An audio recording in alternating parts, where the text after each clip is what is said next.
Welcome back everyone. Now let's discuss a vulnerability named as XXE. And before we get into how to hack this vulnerability, let's discuss what is it. So it happens once an application takes the user input and XML format and it processes the external entity that are declared inside of it. So let's take a look at the example of this vulnerability on our web application. So let's scroll a little bit down and go to the A7. And in the A7, as you can see, it is XML External Entity Attacks, and if you go here and click on the hacks, you can see we are prompted with a page and it says reset your secret to, and click on any bugs. So nothing happens here even if we click on multiple times.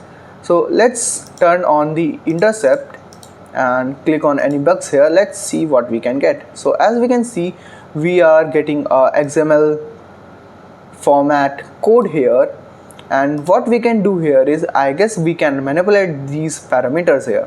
So for that, let's send this to the repeater and let's see if we can give it an external entity, and if this code executes our external entity, that means this web page is vulnerable to XML path injection. So if we send this request here, we can see it is telling us B secret has been reset. So let's try to manipulate this and send a external entity here, and for that we are going on our notepad and clear this out, and we are going to type here a payload, and that payload is, we are going to type like this, doc type file and this, and that payload is this. So what we are doing here is we are creating a doc type with the internal entity named as test. If we copy this from here and let's go to this part of code and paste it, what we are going to do is clear this. We are going to clear this out and type here test, and then go here and paste our payload. So once we paste our payload here and we send this to the website, let's see what response we get. So as we can see, we got the response that is test secret has been reset.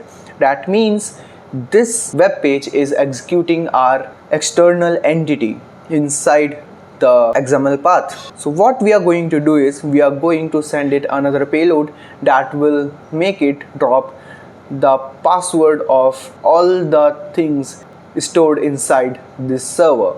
So let's go to our notepad again and go here and just copy this command, change to other line, paste this, and what we are going to do here is we are going to type here system and type file here, a colon, 3 slashes, etc/password. Now this payload is complete, so let's copy this payload here, go to this part, cancel it out, paste this, and now what we are going to do is we are going to type an internal entity here. So now let's see if we can get all the desired output from this command, this payload or not. So if we send this, let's see what we can get. So we encountered an error because we missed something out here. So complete this command here now and then send it again, and if we send it, let's see we can get or not. So as we can see, we have got all the directories here, and it also says the password is reset, but it has nothing to do with us because what we wanted to get, we have got it. We have got all the directories that has password stored in it, and that's how you can exploit this vulnerability.